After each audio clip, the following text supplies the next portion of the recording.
Thanks. Thank you very much, Center for Financial Accountability. And thank you for inviting me here, though I don't know why you did and why I'm here at all to speak to you about. But since I'm fascinated by graphic novels and also Arijit's conception of how he portrays that through the graphic novels, because I recollect, well, all of us as children have been accustomed to comic books, and we've all been seeing the power that they have in creating the value systems that we have developed when we were kids, and took a long time to get rid of them. I mean, one of the addictive comic series was on the Phantom, and how it ingrained in you the entire question of white superiority and racism. I mean, how very subtly, that could convey in you. And it took many years after that to break out of it. So the power of the graphic is there something. And this I came to learn much later in my as a political being, when a Palestinian, unfortunately, is no more. I mean, he lost his life in the struggle. He gave me Joe Sacco's book on Palestine and Gaza. And both of them, I mean, what we normally hear is like how the Israelis would starve the Palestinians to make sure that their olives are not exported, but Israeli olives are exported instead, and so that they don't get the earning. Then you find in the graphic book these illustrations of how the olives are rotting on the runways of the airport and just not being exported, and Israelis preventing it from doing. And then you actually see the manner in which this oppression takes place and continues even today. I mean, the way it is happening there. So I have a great fascination for the graphic novels and the work that latest one that I saw only on my laptop, so to speak, but I've yet to see it physically. But I think it's a very powerful medium to convey ideas and thoughts and also values, and create value systems for people who may not be otherwise very comfortable in terms of reading a script or doing this. So I think it's a very good one. So I'm glad that I'm here for that reason. But if you want me to talk about how to restructure financial architecture, global financial architecture, as I was the only person sitting on the dais, I may be the only person saying this, that you cannot restructure this financial architecture. You'll have to overthrow it. I mean, that is the sum and substance of it. But whatever amount of tinkering that you want to do with the present architecture, it eventually comes back to its logic. And what is that logic? You heard the term neoliberalism. Neoliberal world order, neoliberal agenda. What is neoliberalism? Neoliberalism essentially means the complete withdrawal or absence of any control over the movement of capital, and then follows over the movement of goods and services.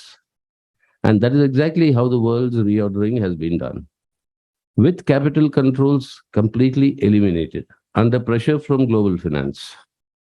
And the pressure of global finance also is something we'll have to understand to realize how we'll be able to overcome the situation. I mean, why has it become so powerful? At the time of John Maynard Keynes, when he was talking about state interventions, etc., during the post-war period, the finance was just, I mean, talked of it as a bubble on a lake. And Keynes was actually very clear in his head. Finance is like the bubble on the lake. The danger is when the bubble becomes as large as the lake, then it's going to burst and throw up all the muck. And that is exactly happened. How did finance become so large? And that is the golden age of capitalism post Second World War, first 2 to 3 decades. And converging with that, the collapse of the Soviet Union and the creation of a new world order, which gave absolutely no restrictions on the capriciousness of global capital, of finance capital particularly. So this golden age of capitalism produced gigantic levels of capital accumulation. Now everyone knows. I mean, you don't have to read Marx to know that, but capital cannot survive unless it can make profits. When it cannot make profits, it'll create conditions to make profits. And creating conditions is what? Either it'll start creating new products that can be sold, advertisements where people like Arjit, not him, but people like him will also produce very catchy, short films on saying why you should change your cell phone every 2 years, or not even 2 years, every 6 months. I mean, your phone is absolutely working. I mean, now your cell phone does everything else apart from actually doing the job of a phone. But then it's working perfectly. But you'll be forced to change it. And that is exactly what, I'm sorry, since I'm a communist and Marxist, I go back to Marx often. But what Marx said is that capitalism produces not only the object for a subject, but also creates the subject for an object.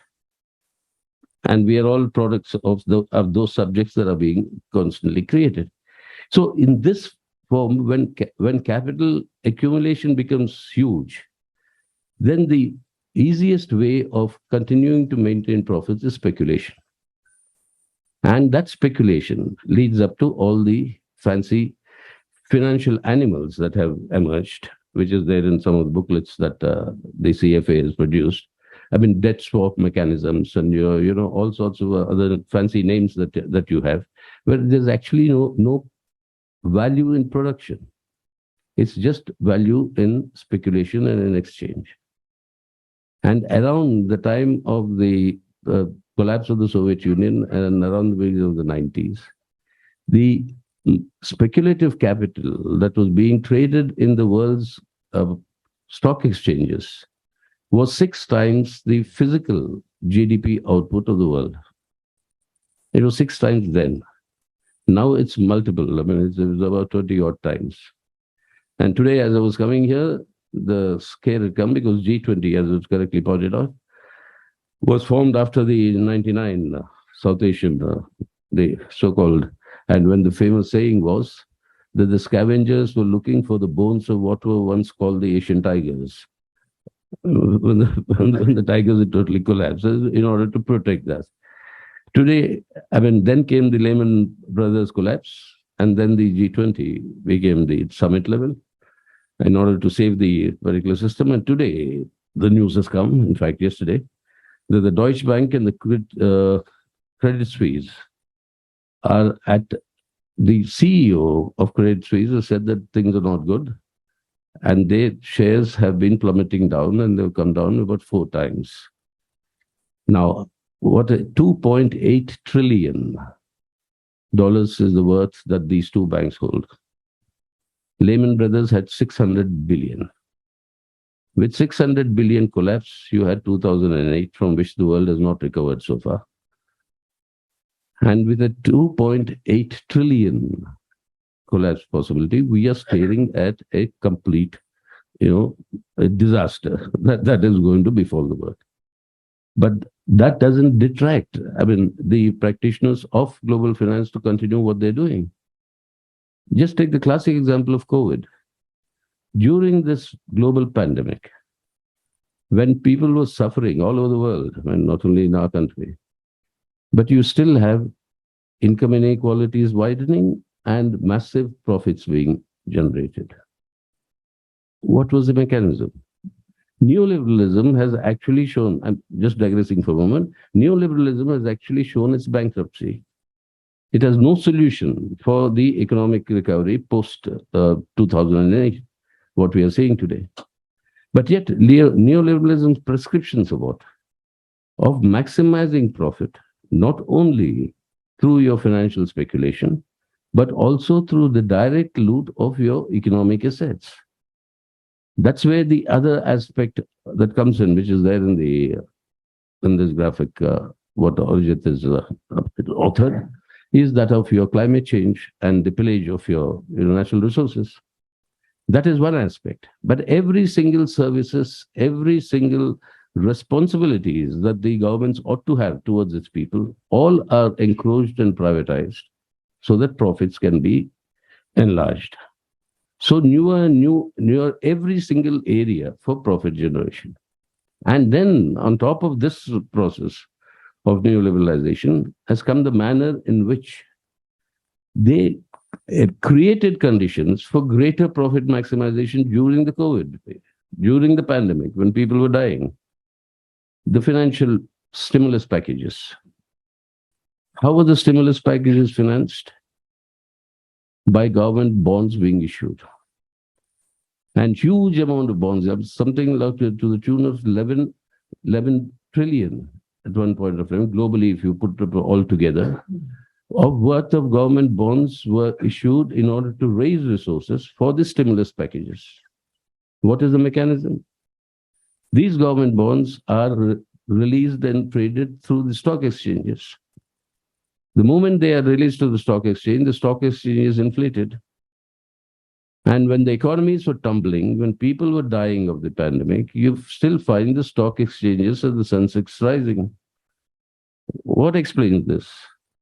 It is the routing of your stimulus packages through the stock exchanges that blew this up, and world's billionaires became both enlarged and enriched. And then you find this happening. So this financial architecture that we are talking about is designed towards maximization of the profit, not only through speculation, but actually through the pillage of your natural resources and through greater exploitation of the people. That's why more austerity measures. In the excuse of the COVID, your 8-hour week became 12, 16, and many places. I mean, you are today. If there are, people are moonlighting today, there's a need to moonlight. I mean, otherwise, they won't survive. But then that is seen as something to act upon, and action is taken. So therefore, you see this entire architecture. If it has to break, it has to rupture at some points, and the rupturing can only come through resistance. And it is that resistance that I'm very glad that this comic book, as he calls it, or as a graphic novel, as I would say, but has actually pointed about going back to the Palestinian struggle and the Sumud, the entire concept of resistance. And that resistance is what we saw during this Kisan struggle. I mean, when it was all started, I mean, these things were anticipated about two years before Modi got these laws. About 200 of the Kisan organizations and platforms came together, and many of us, then I was an MP, I mean, then many of us had signed and moved private member bills in order to preempt such laws being brought in. But that didn't stop it. But that became the core for this organization, Sanyukt Kisan Morcha, to come in. But the way it brought people into the struggle, that is what was actually a big eye opener, and we've seen that little earlier, on an entirely different issue, on that CAA and the NPR and the NRC, and that resistance that was coming, and that was an illustration for the first time to me as a practicing politician. I can tell you, but that was for the first time that you actually saw a manifestation of spontaneous protests that we had not seen since my generation fought the emergency. I mean, when we would come out, spontaneously, without any such call being given by anybody. But it was something like that, and it was so heartwarming to see our youngsters with the tricolor in one hand and the preamble of the Constitution in the other, actually standing up in defense of our republic. That is the spirit of resistance that will have to breach this financial architecture. And how do we breach it? By protecting our natural resources from pillage. Today, your laws are being violated by the government itself. Your Forest Rights Act, the laws that you have taken for mining in the forests, the Gram Sabha's opinion is essential. It's legally binding, but that is totally weighed off. And then you have, I mean, thousands of hectares being taken over for your private mining. Well, our own Central Vista here, the number of trees that were felled. And I don't know how many of you actually gone there and seen, except for the gravel becoming cobalt or whatever stone that's been put on the sides, nothing has changed. The great, and I mean, your our great Rajbal. But for that, you had some hundreds of trees being, cut and destroyed, and many more are happening. So these are the issues on which environmental protection of our rights and laws, particularly in terms of agriculture being taken over by agro-business and big business. As I said earlier, encroachment of every area for the question of profit maximization of big business. Each one of them will have to be resisted at that stage. This is happening. LIC today, after the first tranche of their, what do you call, shares being sold, the government is in deep trouble. It was in deep trouble with some other companies, public sector units that it was wanting to sell.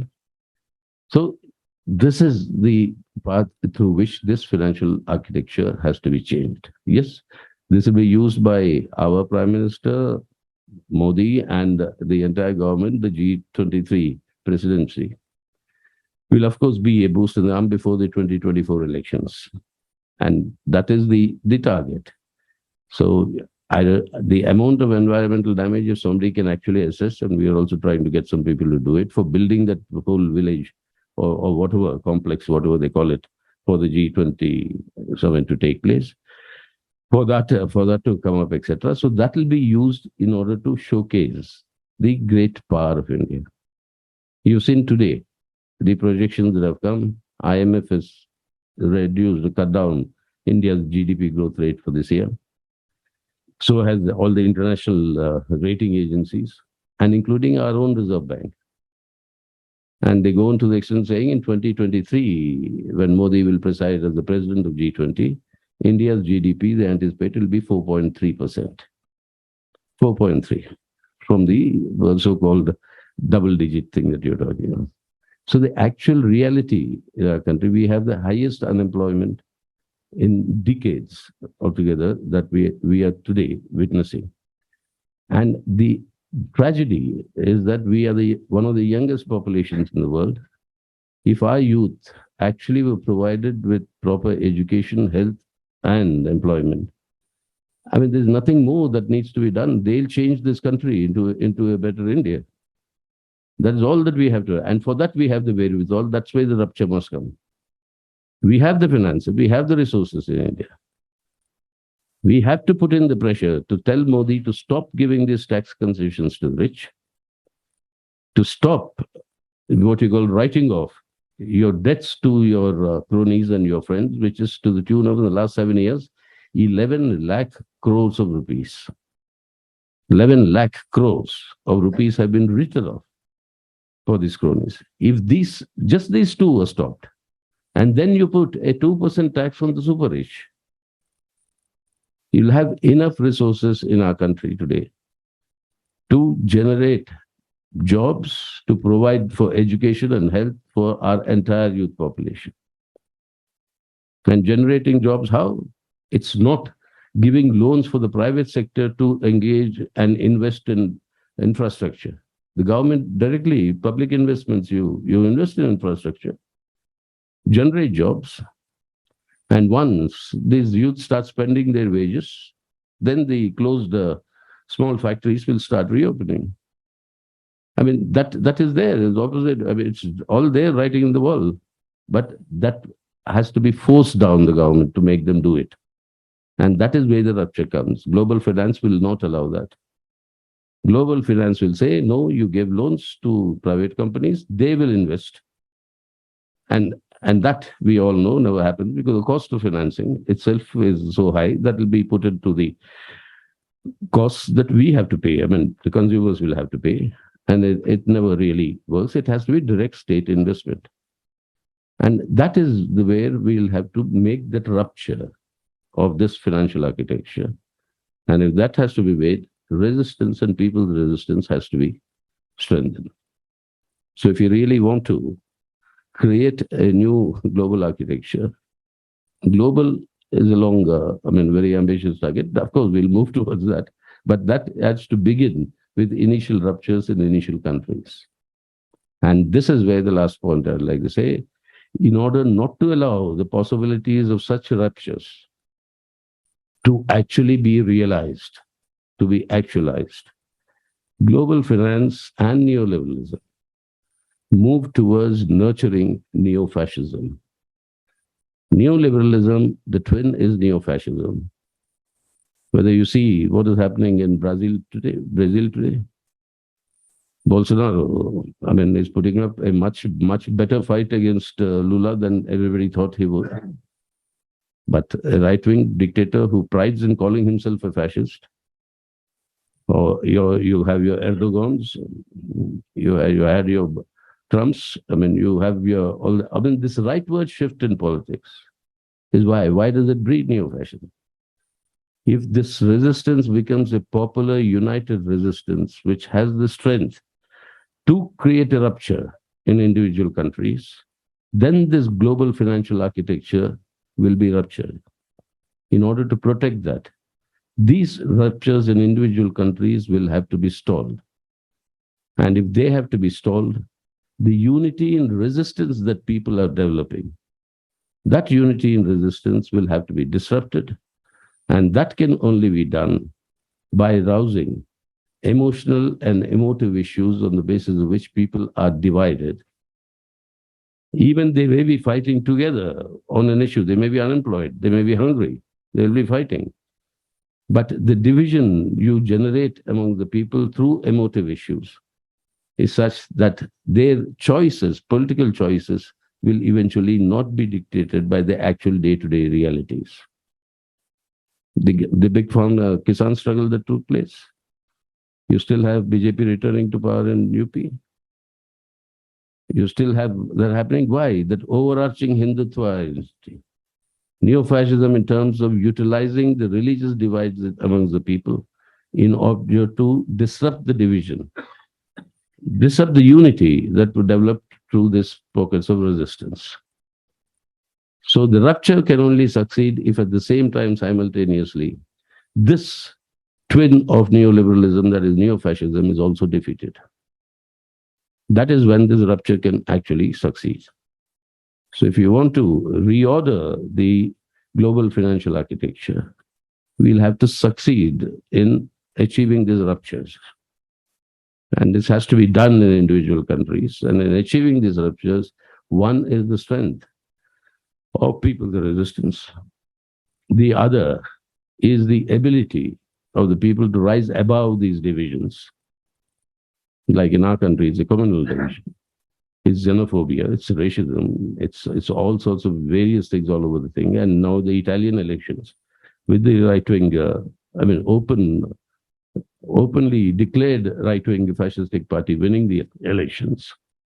So you see the pressures that will come by global finance, not only in the realm of economics, but in actually controlling political power in each country. So the ruptures will have to be made on both these fronts. So popular resistance as well as defeating the twin of neoliberalism, that is neo-fascism, defeating that politically. I think both have to be done together. That would mean one element is what CFA is doing and bringing out all this, all these material, which is absolutely important for our awareness, people's consciousness, etc., and absolutely essential. The other is to join forces and to organize ourselves in a much more meaningful way and coordinate our efforts in order to strengthen this resistance to achieve both at the economic and the political level the ruptures. And I think that'll be a long way, but a good way, and I think a feasible way. As a communist, I'm always optimistic. That's why I still am a communist. So that's why I'll be there. So we will break and we will breach. And I'm sure all of you will, after this discussion, will join the forces. And let's say today we have to save not only ourselves, but we have to save our country. We've got to save our globe. I mean, we've got to save the civilization. If that has to be done, it's a much larger responsibility. So we'll all have to put up make our contributions. And I hope that this will only be the beginning of this comic books, and Urjit will continue to produce. Also, I suggest graphic novels. I mean, yours was probably the first one in India, a graphic novel, that's what it is. So I think continue to do that because it's a powerful medium, as I said earlier. So thank you. Thank you very much. Thank you for remembering the hard times in which we are living and the hope that we can still hope. While the whole world is marching towards the right wing, we are supposed to hold the ground and move forward. And now we are moving forward to the release of the comic book Gang of 20.